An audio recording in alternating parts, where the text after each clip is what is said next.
There we are.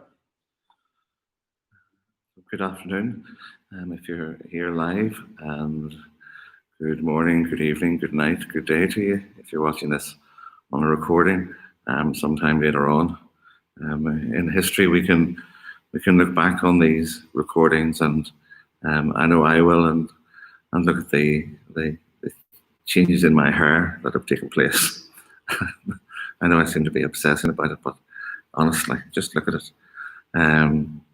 We're continuing our look at Pope Francis's encyclical, apostolic exhortation, rejoice and be glad.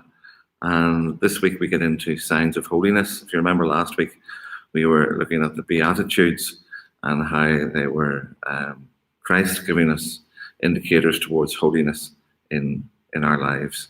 And this week we're looking at indicators of holiness that Pope Francis himself has picked out from the world itself, from the church itself. And it's all tied into what we've spoken about from the very beginning, from that first week, that God has called us to be part of a people. That being part of that people is to have a distinct role within that body.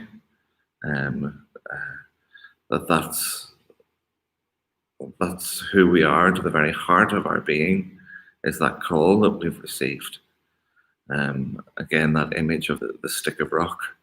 You know, what's the word that fills your being, from top to bottom? What's the word that God has imprinted in you as your mission in the world? Discerning that and trying to avoid those things, the Gnosticism, which is believing that we know more than others, believing that we have a secret knowledge that is closed to others. That's an important thing about it. It's not just thinking that you know more than others. It's thinking that others won't even be able to know what you know, because in a way you're special. And the other is Pelagianism, which is thinking that you can do it yourself, salvation. No need for grace, but that if you work hard, if you're charitable enough, then you can earn salvation. Both distractions from the path to holiness. So last week, in looking at poverty, at meekness, at mercy, at being persecuted, at all those things, seeing them as paths towards holiness. Meekness, for example, putting up with other people's mistakes, not presuming that you're better than them. And he continued into Matthew 25. Very important, because if you think of those times when people said to Christ, "Who are you?" I mean, think of Pilate. Who is he? Who are you? And Christ's answer had already come in Matthew 25, when he said, "When you saw the naked and clothed them, the thirsty and gave them something to drink, the hungry and gave them something to eat. When you saw the stranger and gave them somewhere to stay, when you visited the prisoner and the sick, you did all these things to me."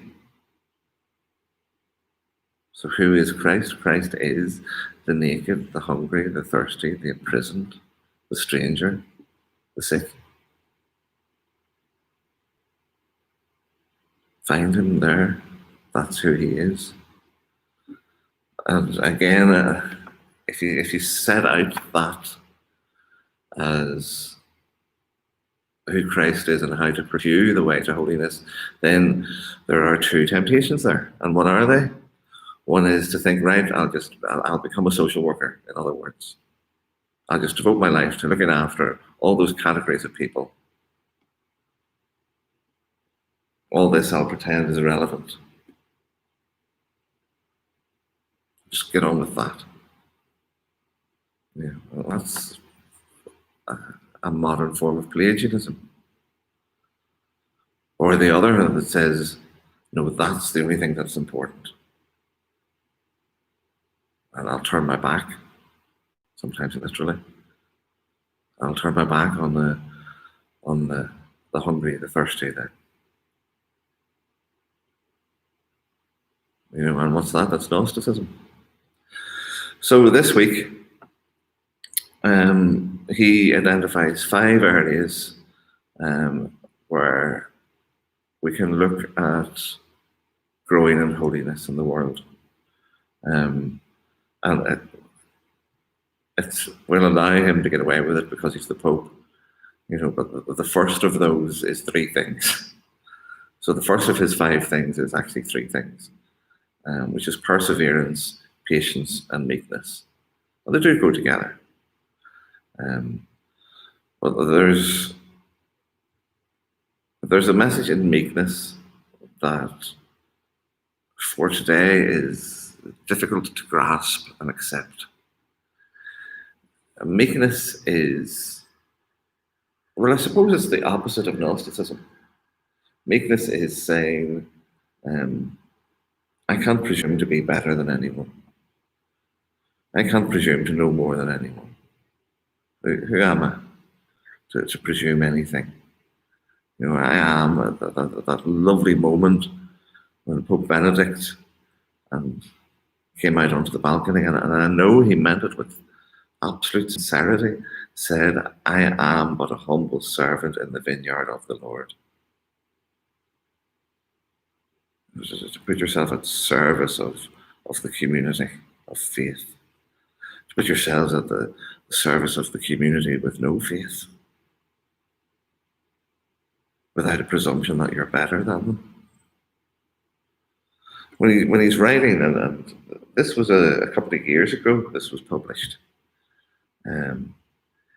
He talked about being cautious, particularly he was talking about digital communications, of being caught up in networks of verbal violence. Now we've seen in recent weeks and recent months, we've seen placards that have talked about your silence is violence, or your speech is violence, and some of us might say, what we learned in the playground, or what we were taught in the playground, which was sticks and stones may break my bones, but names will never harm me. Now let me ask anyone out there, is that true? No. Do names, do words have the power to hurt? Yes, absolutely. They have the power to hurt very gravely and deeply. There can be violence in words. Even sometimes well-intentioned words can have a brutal effect on the hearer. A casual phrase can harm and hurt, and we might not even realize it. If we're meek, if we can manage some degree of meekness, then we can maybe avoid blundering into plundering language. We can. There's a lovely phrase that he uses, and excuse me for scratching my sideburn. He said, the saints do not waste energy complaining about the failings of others. And when I read that, I thought, that's brilliant. You never hear of any of the saints going, oh, well, I don't like them. Or, oh, look at you. You never hear, Bernadette Subaru, after she had her vision of our Blessed Mother, walked into the town and said to her friends, oh, your veil's mucky, or, oh, look at you, I can see your hair. Oh, your clogs. Ugh.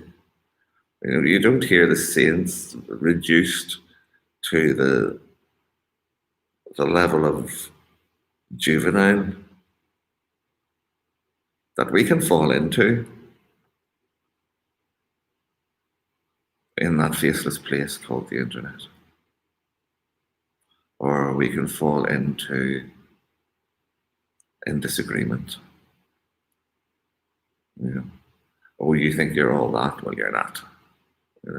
And that wonderful one, which still defies definition, of the girl who walked up to my sister and said to her, you think you're a real stone roses? Well, you're not.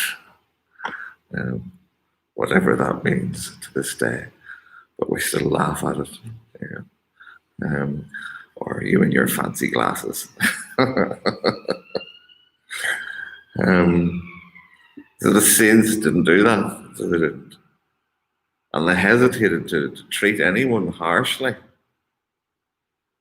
because a lot of the saints considered the other person to be better than them. It's a difficult thing to say in our time. It's a difficult virtue to embrace. To think that someone's better than you. But it's a meekness that allows that humility. And humility, Pope Francis continues, can only take root in the heart through humiliations. If you're able to suffer and offer up humiliations, then you're not humble and you're not on the path to holiness. And if you think, okay, that's harsh again, hear and remember this: the holiness that God bestows on his church. Hear that. The holiness that God bestows upon his church comes through what? With the humiliation of his Son. I mean, do look over my shoulder. Do look at a very small representation of the beauties and then the splendors and the holiness of the church. And what's at the heart of it is that crucifix. And even if you look above at Our Lady of Perpetual Succours, if you look at the infant Christ on those images, his sandal is hanging precariously off his foot.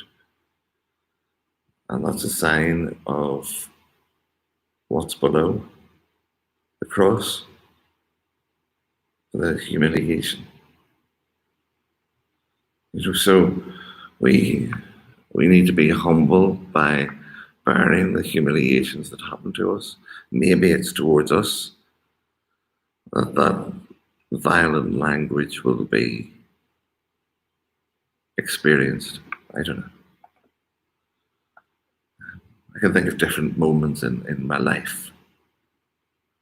I mean, no one who knows me or who's watching this or whatever would probably, and myself would probably ever accuse me of being humble. But what I would say is, in my life, the experiences of being humiliated because of faith exist and are there. I remember several years ago, I was at De La Salle School and I was doing a mass with them and I was wearing my alb. which has little, lace inserts in it. And it was for the feast of St. Peter and Paul, actually. And I had my red stole on. And I stood up in front of this class of wee young fellas from Croxteth and around that area. And I thought, what must they think of a man standing here in a dress with a red scarf on? What relevance does that have to their life? And so I explained the red to them, how it represented the blood of the martyrs. And I asked them, had they ever been kicked or punched or spat on for their faith? And they said, no. Why? What do you mean? And I said, well, I have.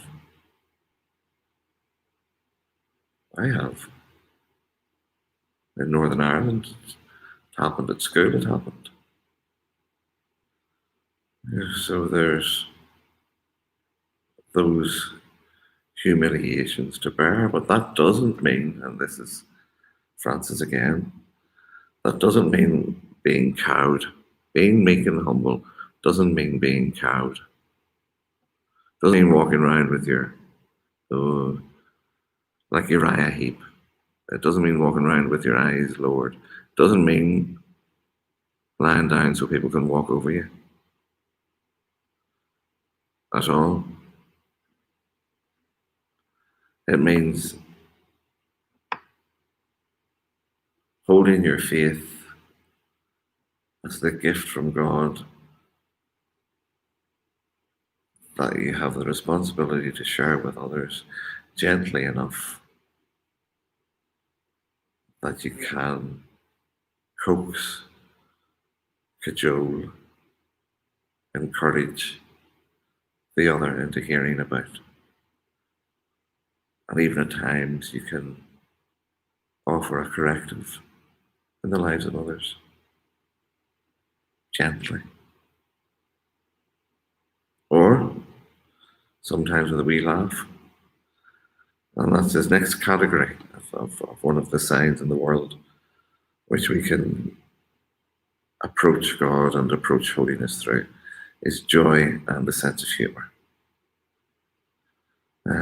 St. Paul says, rejoice in the Lord always.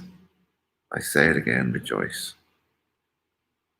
Christ says to the apostles in his final discourse, you will be sorrowful, but your sorrow will turn into joy. I will see you again, and your hearts will rejoice, and no one will take your joy from you.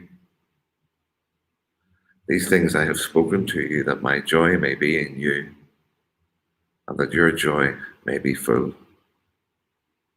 It's full of joy. Hosanna in the highest. It's full of joy. Alleluia. It's full of joy. Rejoice in the Lord always. It's all about that expansion of life which comes through joy and through having a good laugh together at times. With anecdotes, with tales, with stories.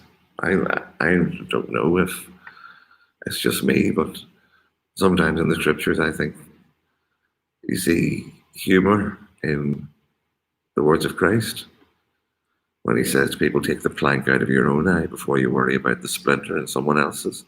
I think that's funny. I do. Talking about corn, listen to those of you who have ears. I just think he's using a wee, and I bet you he had a wee smile with his friends, maybe even a wee wink, when he said something funny and laugh. Oh, we'll come to this later. But the face of Christ, to see the smile, to see the joy.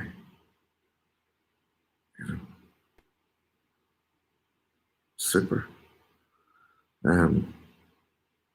Pope Francis gives us some example of Christian joy being accompanied by a sense of humour. Sir Thomas More, St Vincent de Paul, St Philip Neri. Philip Neri was notorious for his sense of humour. He used to be spiritual director to the fellows at the English College at that time. And there were serious days, serious times, and serious young men who were there, whose future was likely to have a prison at the least, or a gallows at the most as part of it. And from there I used to do things like one particularly serious young fella came in, and for penance he got him to carry a white cat around the streets of Rome for the day. Another fellow walked in, and Philip Neri was standing on his head in the corner of the room and invited the young fellow to sit down for spiritual direction and just spoke to him as if there was nothing odd happening whatsoever. So things like that. And today, where there's the consumerist world, the individual world, it can offer fleeting pleasures. I think often of my phone. When I got this, it was the best phone that Apple have ever produced. It was the phone that you must have. If you don't have this phone, then you're not up to date. And since that, there have been 3 best phones that Apple have ever made. I cannot say to you from the bottom of my heart that I've stuck with this one out of a sense of Christian fidelity or a rejection of consumerism. I've stuck with this because the case I got for it, I love, and I don't want to have to give up my phone case for a new phone. And that's individualistic. That's personal pleasure. Laughter is a communal affair. Even if you're sitting on your own watching something, you can laugh knowing that others have laughed. Or you pass it on, like my sister Paula or my friend Eugene. If I watch something funny, I'll message both of them usually and say this is great, and vice versa. And to have joy in the gospel, to have joy in faith.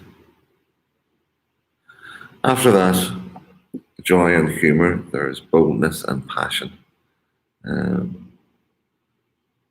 Holiness, Francis says, using the Greek word, is also parrhesia. It is boldness. That's the best word, I think, to use. Boldness, and we've had meekness, right? What's this boldness? It's the impulse to evangelize and leave a mark in the world and tell the world about faith gently and with good humour and with love, serenely and firmly, and without doing harm, without using words that hurt or that cut or that isolate. That can be very difficult. God loves you. God loves everyone except you. Not sure about you. You remember last week when we were thinking about this, meekness again, and we were in mercy.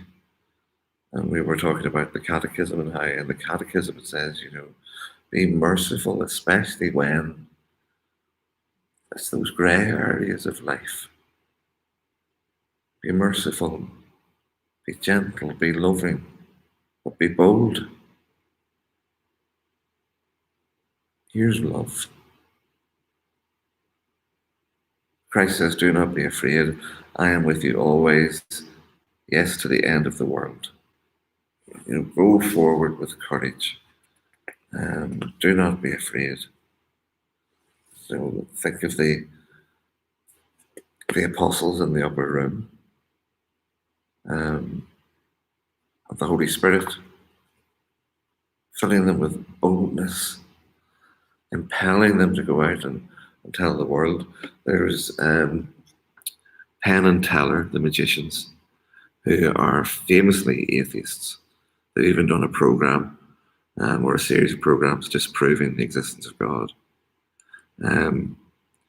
But when they were doing their show in Las Vegas, a guy in the audience got up and handed them a Bible and said, read that. That's what life is all about. And people were up in arms. How dare that fellow? How dare he do that to them? Blah, blah, blah, blah, blah. And Penn and Teller said, no. They said, he's the first proper Christian we've met. Because he didn't want to argue with us. He wanted to share with us. And if you really believe this, that's what you'll do. You'll share. And it's not just that, but allow the impulse of the Spirit. Surrender to the impulse of the Spirit.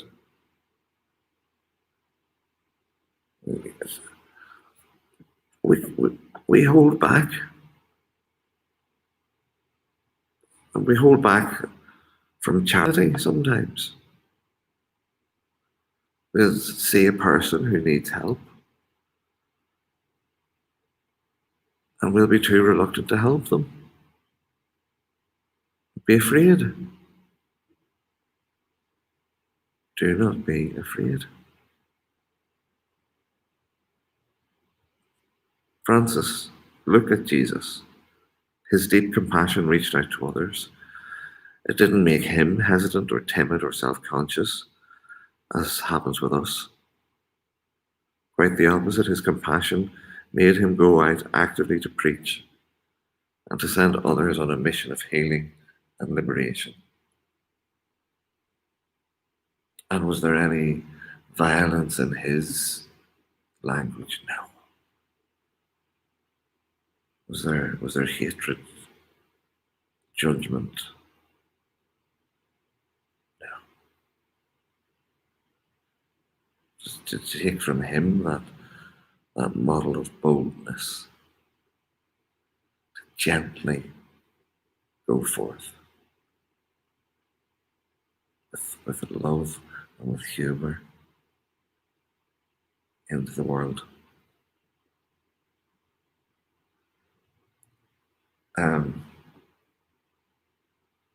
Francis says, yeah, there's that picture. There's that picture of Jesus standing at the door with a lamp in his hand, knocking, and there's no door handle. You know that famous one? It's actually in St. Paul's Cathedral. Francis says, yeah, there's that picture of him standing, waiting, knocking for you to open the door. Francis says, sometimes I think he might actually be in your heart, knocking to get out. Knocking to get out and set you afire.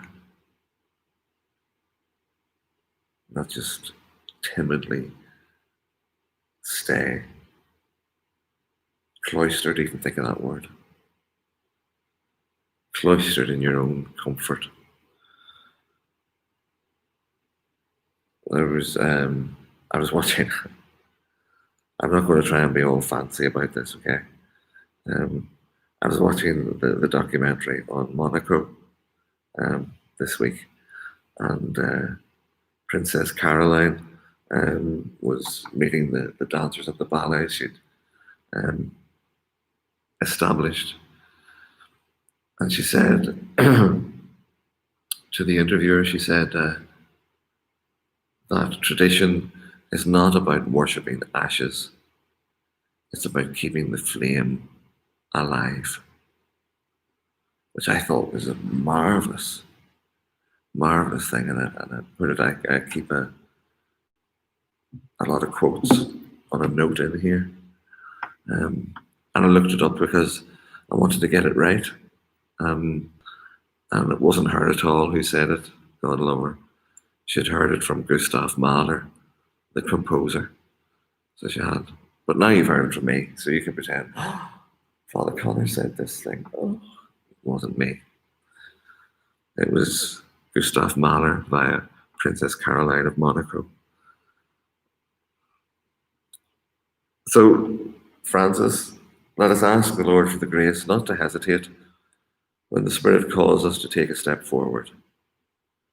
Let us ask for the apostolic courage to share the gospel with others and to stop trying to make our Christian life a museum of memories.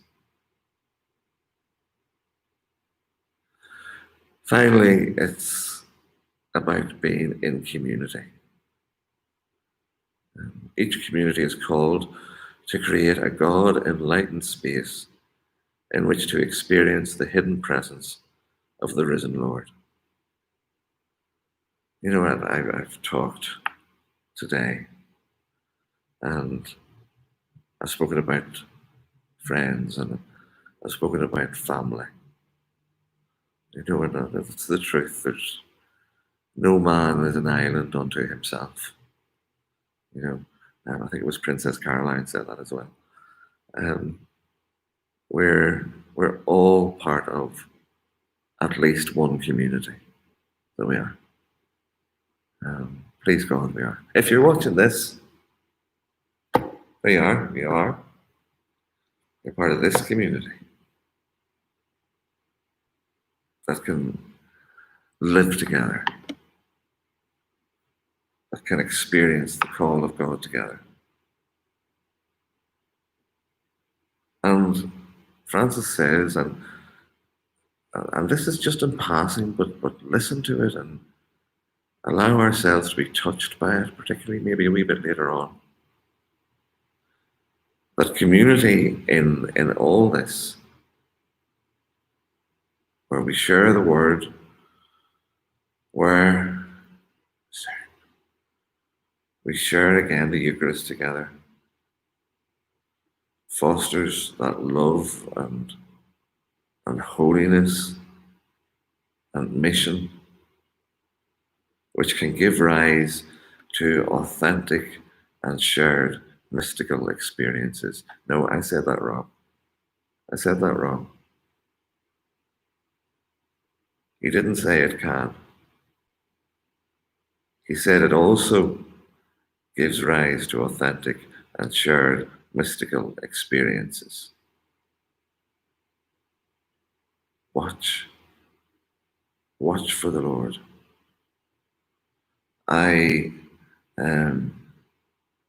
When I do a wedding and when I'm doing the rehearsal with the couple, I always say to them, I say, listen, don't worry about anything. From the moment you walk through the door to the moment you walk out, you're not allowed to worry about anything. Only I'm allowed to worry. And I'm not worried because I know what I'm doing.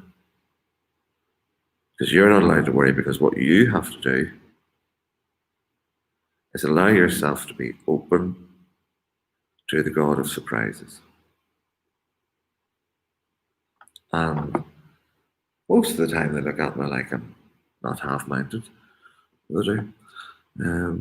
But most of the time they'll come back to me and they'll say, that was really weird. Because in that moment of the sacrament, they feel him there. Going. They do. It's an authentic and shared mystical experience. that comes about from being part of that community.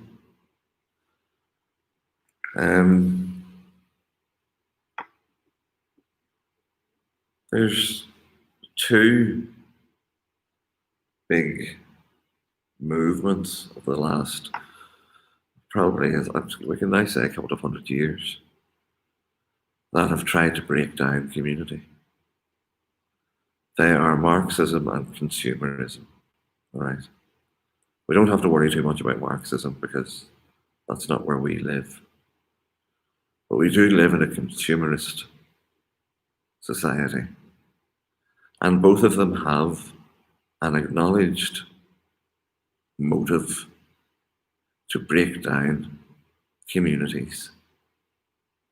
In the case of consumerism, if you break down a community, you end up with individual consumers. Individual consumers spend more than communities. How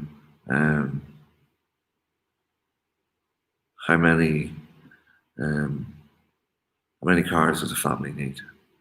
Think of that. How many cars do 4 people living separately and independently need? Break down the family and you get more consumers who spend more money. And the people at the top, they can have their wee community. So, listen to Christ, not the world. Listen to Christ say that they may all be one, even as you, Father, are in me and I in you. Look at that Trinity. How does, we were thinking last week of Christ in all those people in need. And then how does the totality of God represent itself to us as community? A community of love that we are invited to the heart of. And we come to, I think I might have said the last a few minutes ago, but that was only 4. This is the 5th one, which is the last prayer. John of the Cross says, endeavour to remain always in the presence of God, either real, imaginative, or unitive, insofar as is permitted by your works.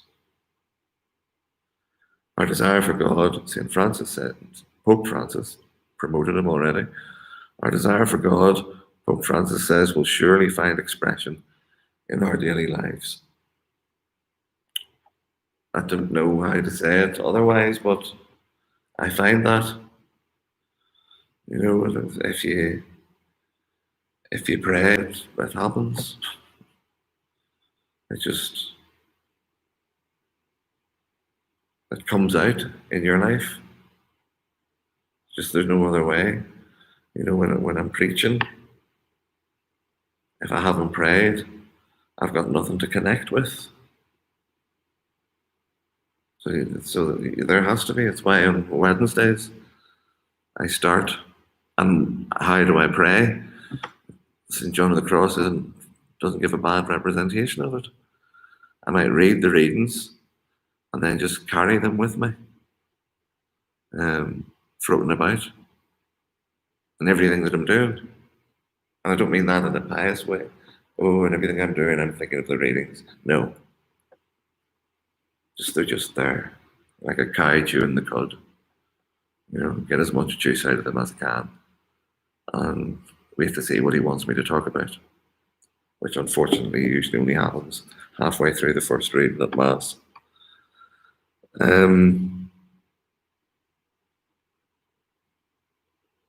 So place yourself quietly in his presence, calmly in his presence. Bask in his gaze.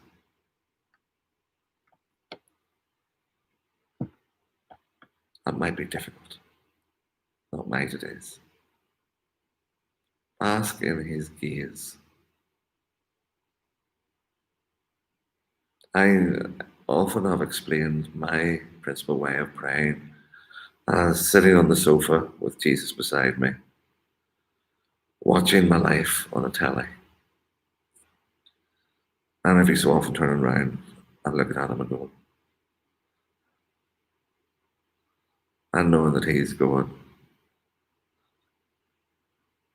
And as I said, remember last week, or it was the week before, that lovely thing which I hope in. Lord, as I grow older, help me to become smaller and smaller, so small that when I die I can crawl up into your lap, feel you put your arms around me and tell me that you love me.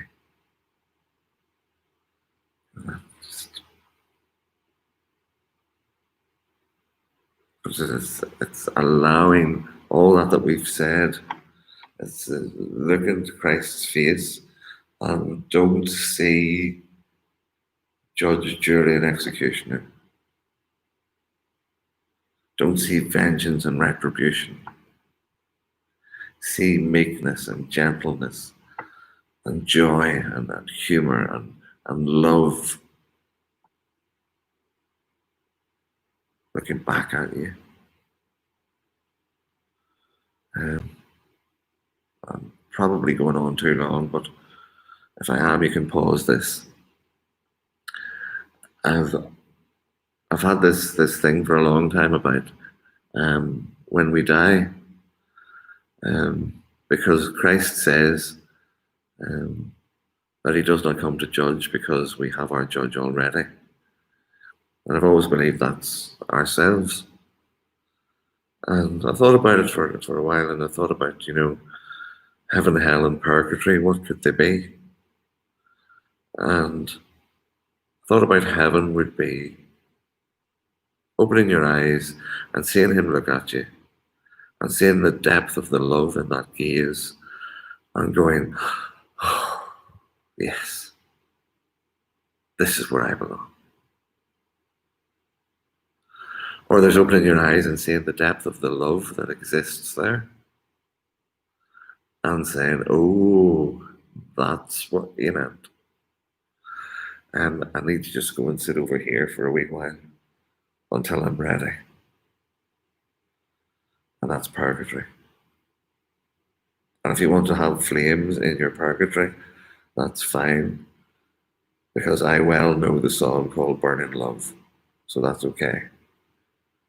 Purgatory is sitting over there with burning love, waiting until you're sufficiently ready to join the fullness of that love. And the last one is opening your eyes and seeing the depth of that love and hating him. And going to a place of hatred and desolation. Hopefully that last one is few and far between. Hopefully the first one is a lot of us. And if we're in the middle, then we know our Blessed Mother will come along and encourage us. But to that gaze, Francis says, when you bask in that gaze, do you let his fire inflame your heart? His love, his tenderness, without them you won't catch fire. Ignatius of Loyola asks us to be mindful of all the blessings that we've received from the Lord in those moments. And think of your own history when you pray and find mercy. Find mercy. Not judgment, mercy. And of course, find him in the scriptures in all those moments. And then let the scriptures lead you to the altar and the Eucharist and worship and that path to the fullness of life. So we'll take a wee minute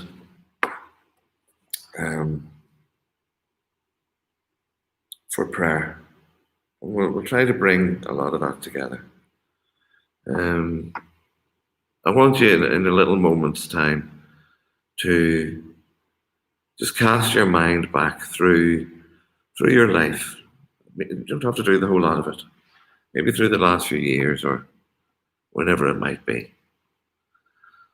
And think of a moment where in your history there was joy. It might have been First Communion, might have been your wedding, might have been the baptism of a child. For me, I'm thinking a lot,